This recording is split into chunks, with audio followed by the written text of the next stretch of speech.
wow, like you must be just so busy and making so much money right now. Oh yeah, like when you're getting your Tesla, right? Yeah, like, you guys are making money hand over fist. Yeah. Like I said, real estate always has those ebbs and flows. And every time the real estate market changes, I hear someone say, oh, I hate this real estate market, right? Like every single time the market shifts, right? Well, what's important about having a large backyard? Well, I want space for my dog to run, or I want to have goats. Those are two different big backyards. Very different big backyards, right? Yeah, absolutely. Make sure you have a database. Because it astonishes me sometimes when I meet agents and they don't have one. They have an Excel spreadsheet, or they're, all my contacts are in my phone. Well, great, but how are you going to work that database, right?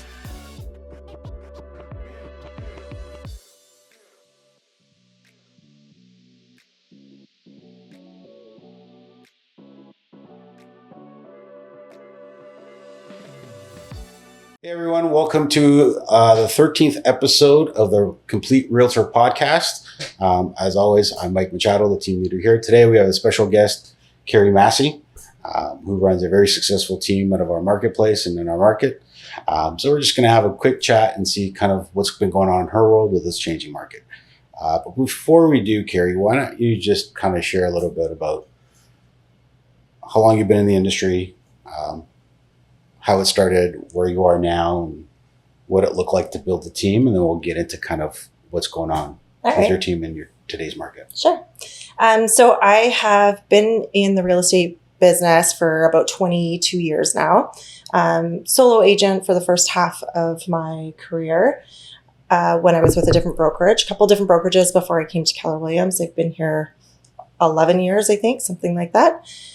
When I came to Keller Williams, one of the things I learned about was building a team and how important that might be, and having some support and leverage, which was something I didn't really have a lot of in the past. So I really went down that road.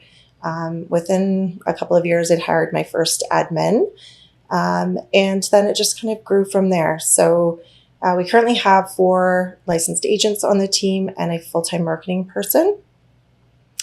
And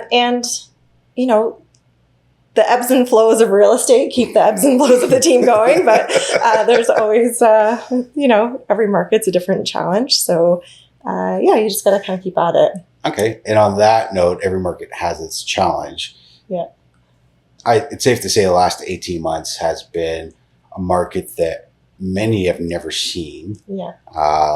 And although this one's different from the markets that you and I have seen over the years, it's still different. It's different. Right? Yeah. So how, from your perspective, running a full team, what's different about this market that you see that is different from other markets that you've seen in your career? What's different about this one? I find the real estate market, I find conversations with the public very fascinating when it comes to real estate, because everyone's always talking about real estate. It's always in the news.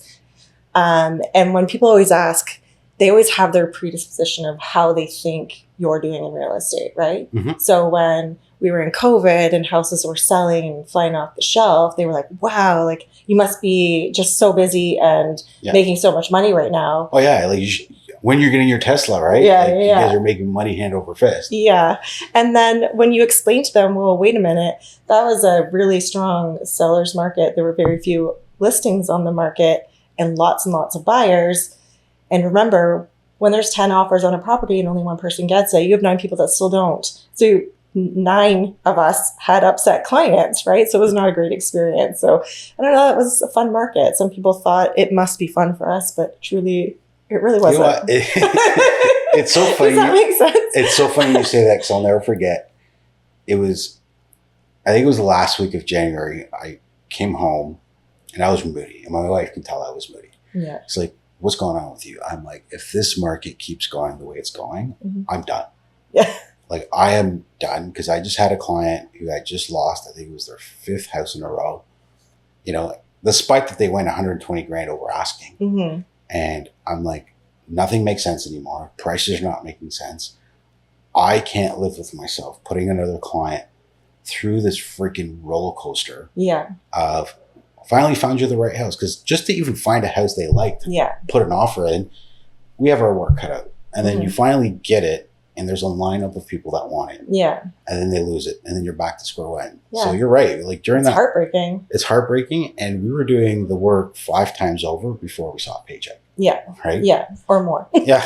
Yeah. Or more. Yeah. Right. But it's funny that you say, and now that the market is slow and there's lots of listings, and you hear the real estate market's in the dumps, you know, the public's almost like, oh my God, are you okay? Yeah. How are you dealing with it? It's like, okay, let me educate you on what it's really going on, right? Yeah. And I'm sure that's kind of what you're seeing, right? Yeah. So now, like, you're on the flip side. And even as, like, if I can go back to COVID when we were dealing with buyers and losing, there was the flip side of that, which is what everyone sees or hears or thinks about, is like when you're listing a house, you list it and it's sold pretty quick, which is great. It was great for us and great for the buyers. However, that process of getting 5, 10, 20 offers and being on that side where you're like, okay, I need to be very diligent about how I'm communicating offers to everyone else, and, you know, being cognizant that there's a bunch of people that are going to be pretty let down right now, right? So just that's from the listing selling side of it, right? It can be, it can be disheartening, I guess. Yeah.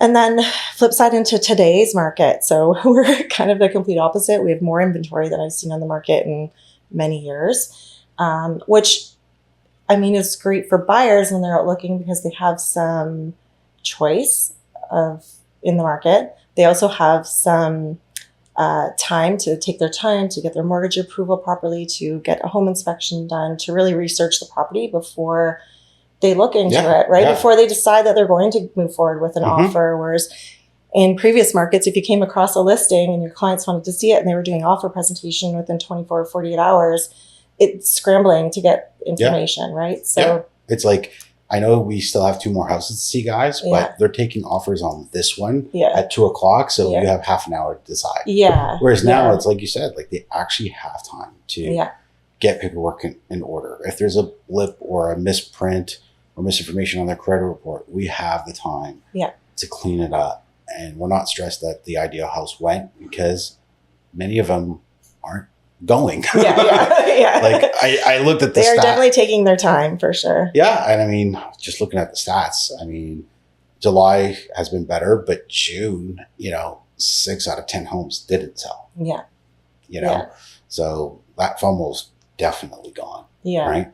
But how has it affected you as the leader of a team? Because obviously you have that added responsibility of, I got my team to worry about. Like, I want to make sure they can pay their bills. Like, I got mine to pay, but and I know you personally, like, I know you deeply care for their well-being. Like, what's that like for you, seeing that the market shift and it's like, oh my God, like, how do I deal with this to still keep my team not only on board, but still happy and motivated? It's hard enough to motivate ourselves sometimes. But how do you bring that down now to the people working with you? Yeah. It, like I said, real estate always has those ebbs and flows. And every time the real estate market changes, I hear someone say, oh, I hate this real estate market, right? Like every single time the market shifts, right? I think it's like we just get used to one market and we know how to work it, and then it shifts, right? So I think in our weekly meetings, we're always talking about what's happening in the market. Here at our market center, we're doing those Momentum Mondays where we get to talk about and hear about what's happening in our local market. What are the stats? What's selling? What's not selling? So we start our day with that, and then we go into our own listings and we review those, right? So we're talking about what's happening. What's the feedback that we're getting on our showings?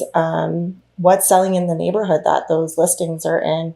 We have to update our clients, and it's frustrating for us when we don't really have any new news for them, or not great news, or they're not hearing what they want to hear. Obviously, if someone has their house listed, they want it to sell, and they want it to sell within a reasonable amount of time, right? And that's not always the case right now. And the other challenge too is when we look back at numbers and we look back at pricing, we're meeting with a lot of people who bought in those COVID years, right? And so they bought at the height of the market, and we're down like 20%, at least in a lot of areas. And that's a really tough pill to swallow. But some people still have to move, right? Some people have the choice and we'll just wait and we're not in a hurry and we can move whenever. But when you have someone like, life happens, right? Life changes. People get married, they get divorced, they get a new job, they have a baby, their kids move out. Like there's always lots of reasons for buying and selling real estate. Those things aren't going to change. So people are still going to need to buy and sell. It's just how quickly do they need to and how motivated are they to do it right now? So. And the price and sacrifice they're willing to make to deal with that. Mm-hmm. You know? Because, I mean, even I've had clients that, you know, at the peak paid $680 for a property. Mm-hmm. And here I am having to have that difficult conversation. It's like, if we can get a 525, take it and run. Yeah. Like, it's hard, right? Yeah. But then again, like, are they willing to pay the price? Whether it's in taking that loss because life happened and they almost don't have a choice. Yeah. Know? Especially in the case of a divorce or an estate sale even. Yeah. Right? Where it's like, hey, you know, I know your brother bought this during the peak. Mm-hmm. Unfortunately, because of that car accident, he's no longer with us. Mm-hmm. The estate's now stuck with a loss. Yeah. Like that, they're hard conversations for sure. Yeah, we're having a couple of those right now. And it is a hard conversation. Right? Like, how are you navigating the sellers that are still stuck in that, but I paid this, or, you know, it was worth $9. Yeah. And now you're telling me and then I put money into it. Yeah. Right. Yeah. And I took out a line of credit and renovated the basement and put in a pool.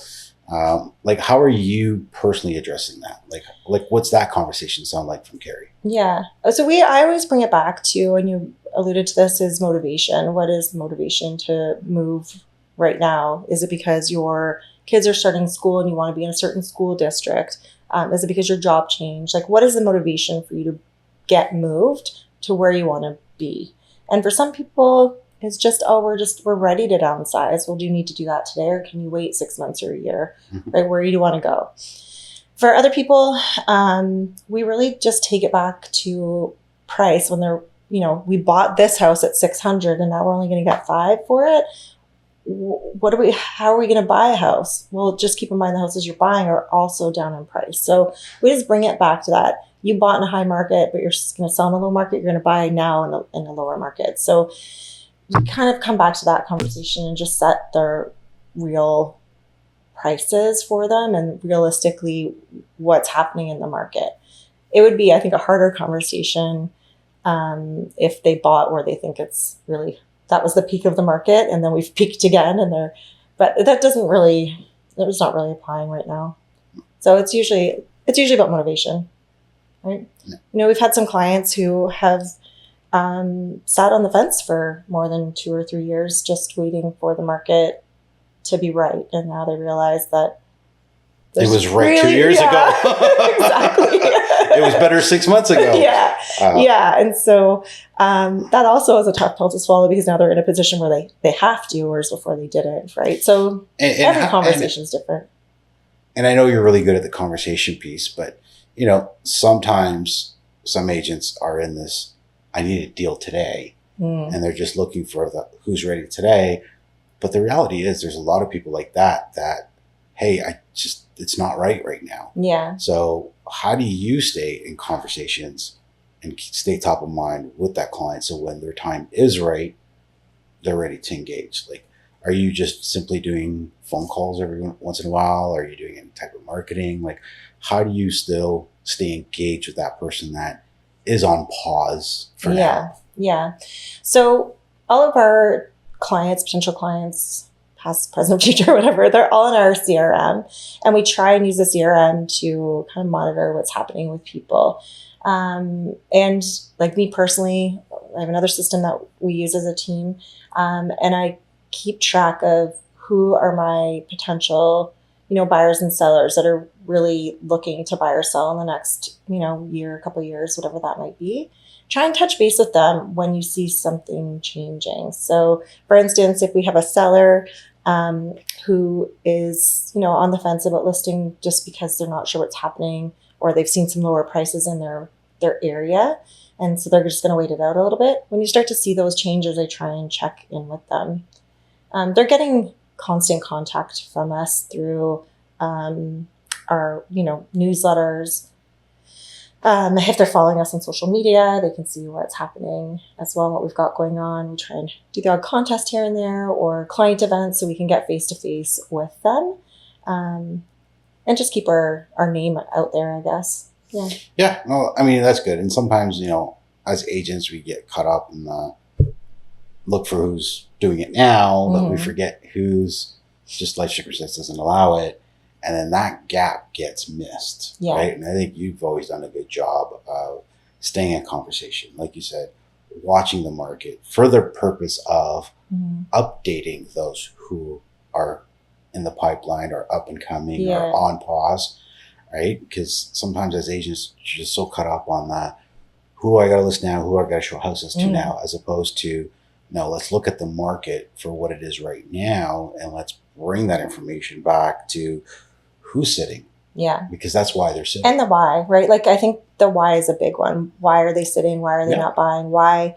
And I think the more you get to know your clients and really get to know them for who they are and what's important to them in life, then something will come up and you'll be like, oh, I should call Dave because, Dave told me XYZ and now this might be the right time for him. Or he told me he wants this type of property, wants a 4-level back split, backing onto the lake with the pool.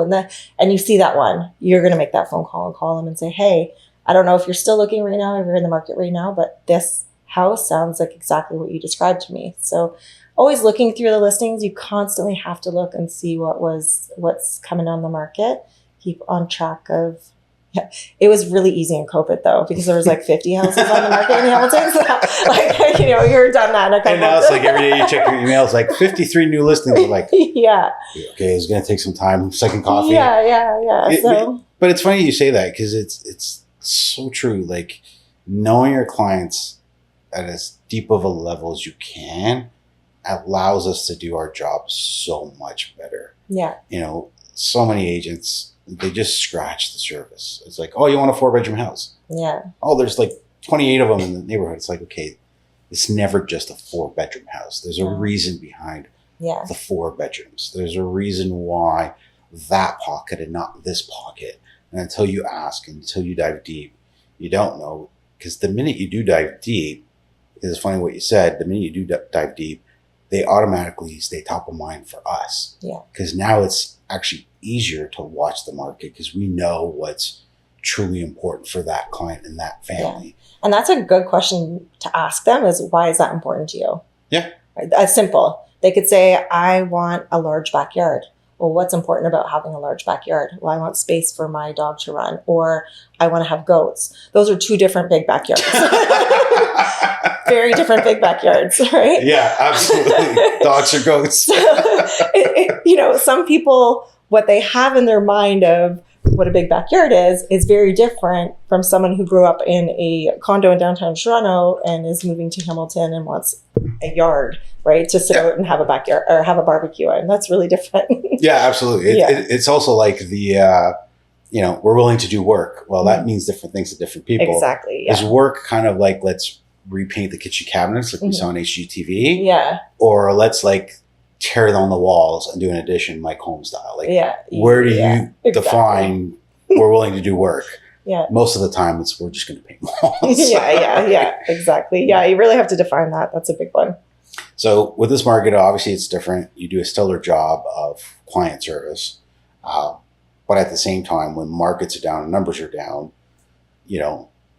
running a business, you have to make sure your numbers don't go down. Mm-hmm. So what's kind of been your go-to thing for you and your team to make sure you're still achieving your results and hitting your numbers? So what lead gen source, and I hate to use that term because everyone has that ugly association with it. Yep. Client retention or client acquisition, whatever you want to call it. Like, what is it that you're doing now in this market that maybe you didn't do before or had to adapt to make sure that you guys stay on target with your goals? Like, what does that look like in your team?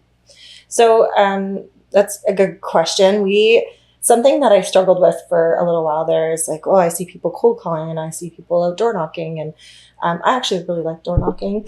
I don't do it as much maybe as I should, but it is something that I enjoy. You always enjoyed it, or just as recently? No, I've always enjoyed door knocking. Oh, okay. I would way prefer door knocking over cold calling because I would rather see the look in your eyes, see if you're happy to see me at your door or not. Yeah. Right? I would much prefer that, but I just don't have a phone voice. I just sound angry or depressed on the phone, so I couldn't do it. Back a few years ago, we decided as a team that those two things were not the one thing for us. That was not what we really wanted. And so what we decided to do is just dive deeper into our database and really work on building relationships with our clients, future clients, just our sphere of influence. And we're doing that by just touching base with them, making sure we're adding value into our newsletters. There's events happening in the city. If we can get them in touch with anyone, we do that. We do host client events in person so that we can see them face to face and have a chance to chat with them. That's changed a little bit over the years, but our favorite one is going to either an apple orchard or pumpkin patch. We did that last year and we'll do that again. We're doing that again this year because it was nice. We got to see people, we got to chat with them, and we had it over a few hours. We were all there, families were happy. So it was really great. So things like that where we're trying to really really touch base with them and make sure that we know our clients. So your go-to strategy is still the same it's always been. It's still the database.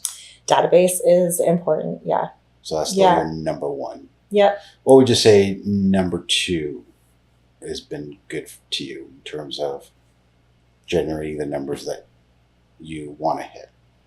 I would say maybe our online marketing. Okay. So for all of our listings, we are trying to get them marketed as much as possible. Open housing as well as part of that plan. So we get to meet new people when we're at open houses, and open houses to me aren't always about selling that particular house. Of course, that's the number one goal, but we also get to meet people in the neighborhood of that home, right? They come through the open house simply to see what that house is worth on the market because it's similar or not similar to their house. They want to know. But there are also good resources to tell you about what's happening in the neighborhood.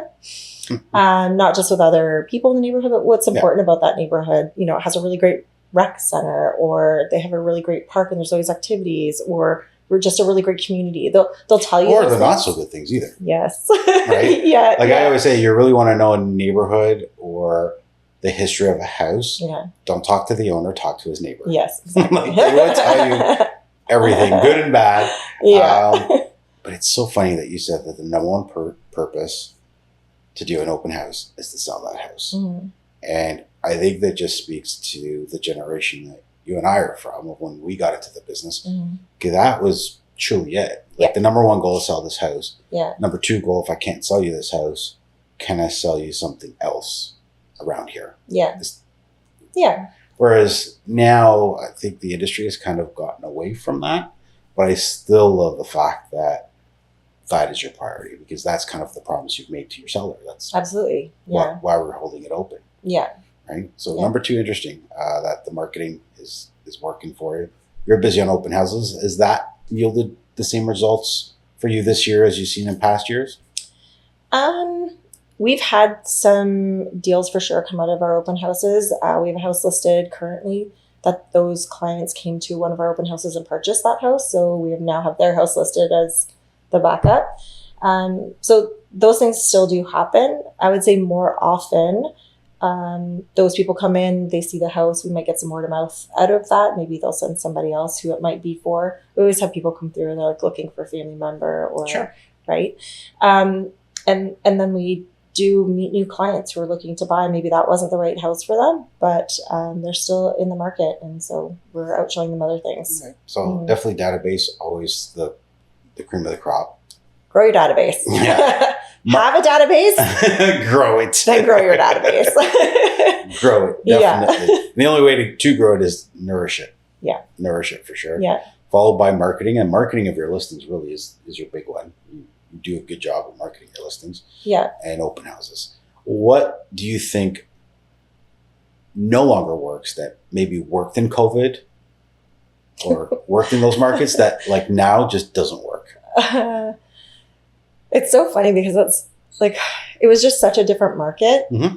The challenge in COVID was getting a listing, right? Like there were so few listings on the market. So that was, I think, where we had to push is listings. We do different challenges with our team. And this month, our challenge was supposed to be a listing challenge. And we kiboshed that because let's be honest, we don't need listings. We need buyers to buy our listings. And I don't think that the buyers right now realize the opportunities that are there in the market. So I think being able to pivot, right? You just have to change your mentality when the market shifts. Like we had a plan, and I have a booklet, and we have a 12-month plan in place with everything that we're doing every month. Well, that was great in November of last year when we wrote it. But now the market is different than what we expected. Yeah, exactly. So I think just being able to pivot and shift and see where the opportunities are, because yes, the market has changed. Yes, it's not a seller's market right now, but wow, what an opportunity for buyers right now. There's some really great deals out there. Now, would you say all buyers or certain buyers for certain price points or certain parts of the market? Who do you think the opportunity really is for? Like, I have my opinion, obviously, of that, but I'm curious to hear yours. Like, where's the true opportunity? Like, who's the client that, oh my God, like right now have a north of a line for you? Who would that be? I would say first-time buyers or moving up buyers. Totally agree. Yeah. Totally agree. Definitely the first-time buyers especially, I think this is the most affordable homes getting into the market will be for a long time. Yeah. No, right? I agree. Because I think, interest rates are fairly decent. Mm-hmm. I don't see them coming down massively anytime soon. And if they do come down, it's not going to be a massive discount. Yeah. And then again, as soon as there's some kind of stabilization in the economy, prices start to go up. Even if interest rates stay low the way they are, there goes affordability again. So I totally agree that right now, that's a golden opportunity. And I've been chatting with the loan group and some other mortgage brokers, and even the lenders are really favoriting the first-time buyer market. Oh yeah. With the lending and the rates, and it's like, it's a first-time buyer with a CMHC mortgage, you're actually getting a better rate than the person who's putting 20% down, who already has a house. Yeah. It's like you're getting the best interest rates that are available. Mm-hmm. Houses are the lowest they've been in a long time. And I can never say we've hit the bottom because I don't have a crystal ball. No. Right? And you never want to say it, because if you say it, the bottom's nowhere near. Yeah. Right? Yeah. But prices are fairly low, and we're in line kind of had COVID never happened, I think. Yeah. You know? So I agree they are first-time buyers, and definitely the move up. I think anybody in a townhouse in suburbia that wants that 4-bedroom with a 2-car garage, this is heaven and earth aligning. Yeah. Because when markets shift, it's that, and you've seen it, right? Like the top end starts getting hit hard. Yeah. Right? Mm-hmm. But there's always an entry level to the market, and those prices are the last ones to come down. Yeah. So right now, that gap that you sell your townhouse for to buy that 4-bedroom is the smallest it's ever been. Yeah. And I totally agree. It's that first-time buyer, move-up buyer from your starter home to your family home, typically is what it is. Yeah. Is ideal. I think the market is not as favorable, and I'm curious to see what you think. I find where it's challenging are the downsizers. Mm-hmm. Because you're selling your 4-bedroom, 2-car garage house in suburbia for $850, $900. Mm-hmm. But you still want a 1,300 to 1,500 square foot bungalow. Yeah. Still with your 2-car garage. Yeah. And that's $850, $900. Yeah. Exactly. And you're making the move, and after closing costs and expenses, you're at the same and nothing. Yeah. And you're hoping that downsizing from your big home, that you're going to put some money in the bank. And I'm finding those are the most challenging clients I have right now. And I worked with a couple this year. Yeah. And those are hard because it's like, oh my God, like I have one family we've been working with up on the mountain and they got a 5-level back split.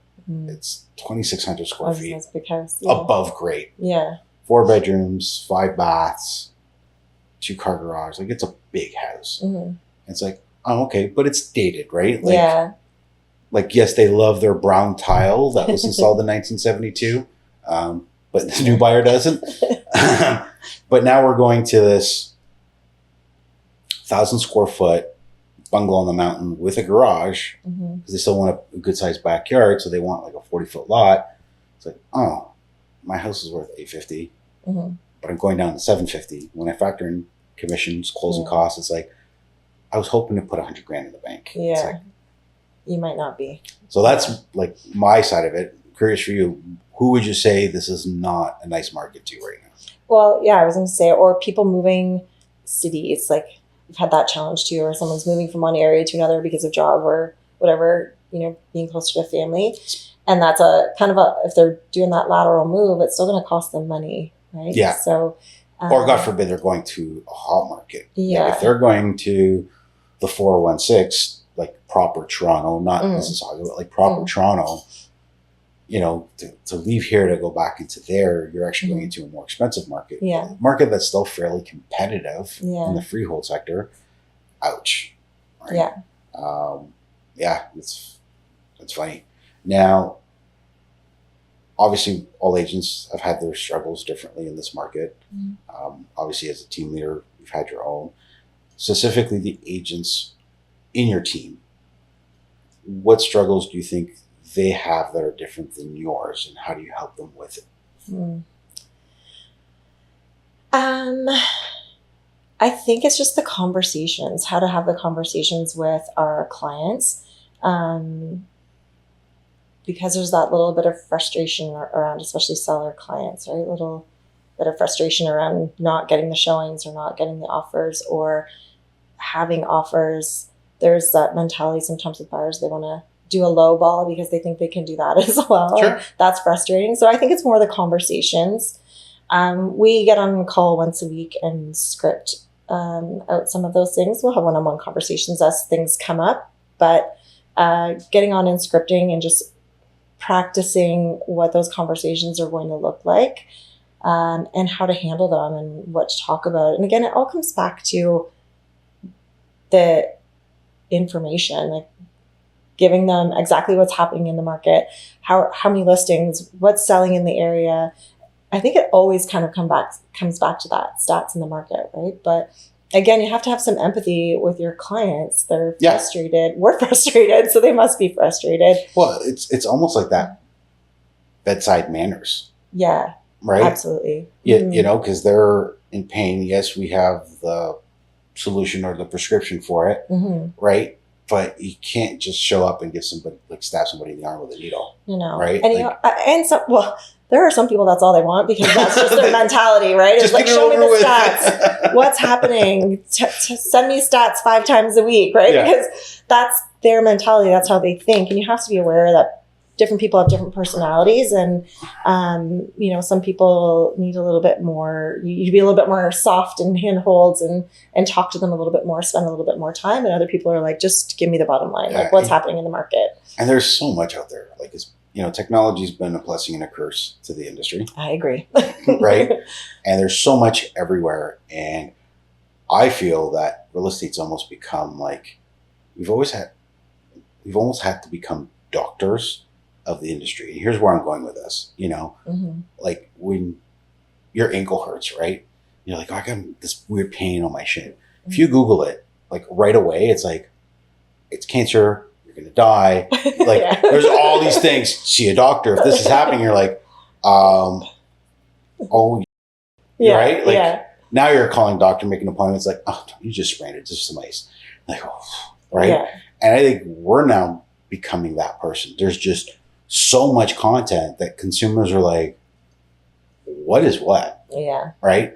And we almost have to be that person that based on our knowledge, based on experience, based on the information, the stats, the numbers, say, hey, look, yes, some of this is true, some of it is not. Mm-hmm. But for you, in your situation at this time with your family dynamic, this is the number of the information that applies to you.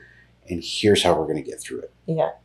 What do you think of that? Yeah. So we get a lot of people who are, again, watching these TV shows that are, based in Texas or Florida or like those, California, they don't really apply here. So, or even the Canadian ones, they're so scripted that it's like, it's not real. Yeah. That's not really how it works. So you just have to have those conversations like that's TV and this is reality. And again, take it back to the information.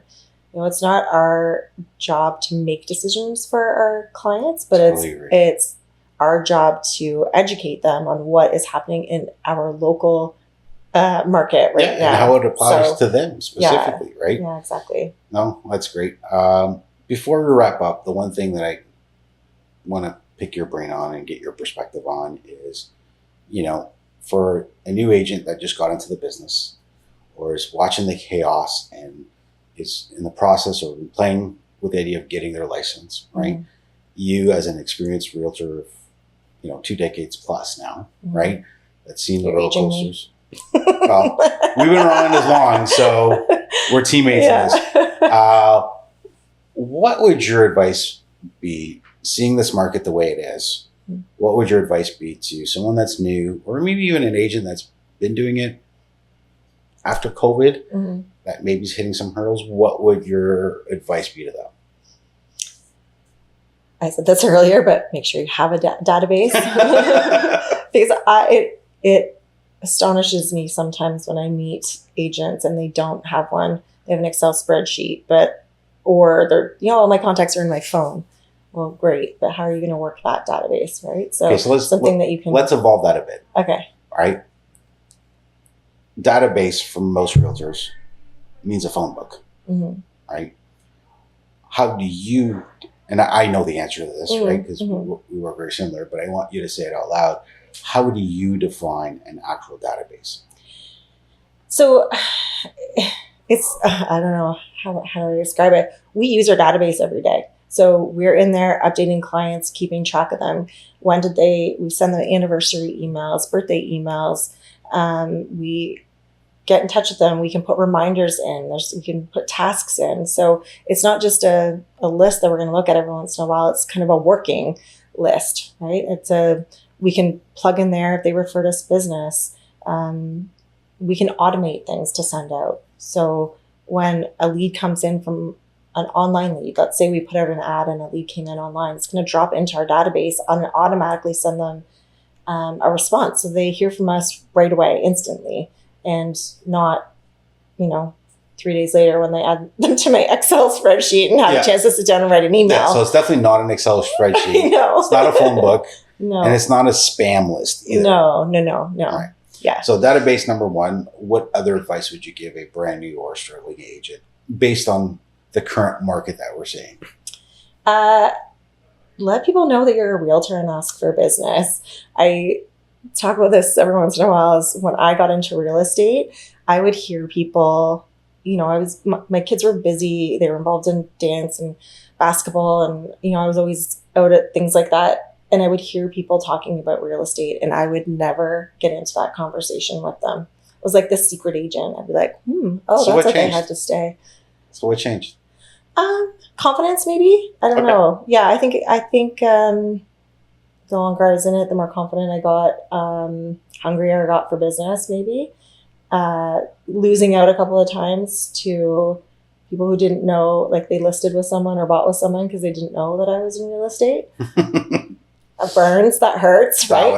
It really does hurt. They're like, "You're a realtor? I thought you were still doing, your old job." No, I've been. Or driving into your street, you see your neighbor's house. And yeah, it hurts. Yeah, it hurts. I didn't know you were still doing it. Exactly. Yeah. That definitely hurts. So. Okay, so definitely database, telling people you're a realtor. Mm-hmm. What advice would you say as please don't do this if you get into real estate? What would that be? Like spammy, like Yeah. Spam your realtor. Yeah. Just come at it from a place of abundance and like being helpful to people, right? There's The servant mentality. Yeah. There's lots of ways that we can help our clients. Like just even we always let them know we have a database of contractors or people that are help. If you need any help with anything around your house, people will reach out to me and say, "Oh, I'm really sorry. I didn't know who else to call, but I really need a painter or a plumber or whatever. Do you have any contacts?" Yeah, we have contacts. Call me. I want to hear from you. Right? He apologized to me the other day, a client, and I was like, no, that's why I'm here. He's like, "Oh, but I'm probably not going to sell for 3 years. I don't care. Like, I want to be your contact." Right? I won't be here for 3 more years. Yeah, exactly, I promise you that. Yeah, but yeah, I like to help people. That is just my personality. I like to help. So any way that I can do that, and it's not always buying and selling, or sometimes it's talking people out of selling. Now's not the right time for you, right? Being that honest go-to person. I want you to come to me and say, "Hey, I'm thinking about selling, and these are the reasons why." And for me to go, I'm not really sure that those things make sense right now, right? Maybe, and these are the reasons why. So if I truly think it's not the right time for someone to sell a house, I will tell them I don't think it's the right time for you to sell right now based on your circumstances. And you know what? That sometimes means so much more to the customer. Like, so much more. Because they're like, "Oh my God, if it wasn't for you, what a disaster I would have made of things," right? Yeah. I've even had clients a year or two later say, "Oh my God, thank God we didn't just react and talk this out of it, because had we done it, we would have been just like my sister-in-law who did it, or whoever," right? It's like, thank God, like, you're so right. Servant mentality is it, even if it means you're not getting the business right now. Yeah. Because I truly think you'll always get the business. It just may not be right now, and that's okay. And that's okay. Yeah. There's lots of business to go around, and I think it's more important to be real and mindful of other people's life and what's happening. And again, that goes back to knowing your clients, knowing your database, right? If you really get to know them, and if you don't get to know them, you know what I mean? If it's the first time you're working with a client, ask those questions, dive deep and see what's really important to them, why they want to move. Yeah. So I know we want to wrap up, but I just had another thought. Get to know your clients, all that kind of stuff. And on that note, sometimes I get this, and I'm sure you had it too. Mm-hmm. What if, because I hear this all the time, what if you don't like your client? What if, like, let's be real, like, and my question to you, because I know you're such a big servant with your clients, right? But I'm sure even you have been in that position. Like, have you served clients that you don't like? Have there been times where you've had to say, "You know what, this client is just not a match for me. It's best that I don't take this"? Yep. Definitely have had those circumstances. I definitely have chosen not to take certain listings or work with certain buyers for whatever reason. Before I do that, I always go back to what's happening in their life right now. Mm-hmm. Like, I find that sometimes when people are anxious, or it is the biggest investment they'll ever make, and sometimes that just doesn't bring out the best in people. And so I try and ask myself that first. And if that's the case, how can I help? How can I ease their anxiety or whatever, so that they can calm down a little bit and know that I'm going to take care of this. But if it's just someone that I just don't think we're a good fit, we can choose not to work with them. This one saying always resonates in my head is that people work with people they like, right? Mm-hmm. And I talk about that with my team as well. It's okay. You're not going to like everybody, and everybody is not going to like you, and that's okay. Your business will be better if you are working with people that are more like you, right? Absolutely. Work with people that you like and that like you. And they know people like them. Exactly. So the referrals that you get from the ones you like, you're going to like. Exactly. And the ones that you struggle with, they know people just like them. Yeah. And that may be a chain reaction you might want to put a stop to. Yeah, exactly. So I actually think that's a great note. Put on the brakes. To kind of end off. Yeah. For anybody watching our podcast, if they want to reach out to you personally or had questions, how can they get a hold of you? You can always call me 905-517-8209. or just reach out on our website at masseyrealestateadvisors.com. Wow. First realtor to publicly share her phone. Call me. That's Text a me. true servant right there. Thank you so much for coming in. It was Awesome. great Thanks for having having you. me. Till the next one.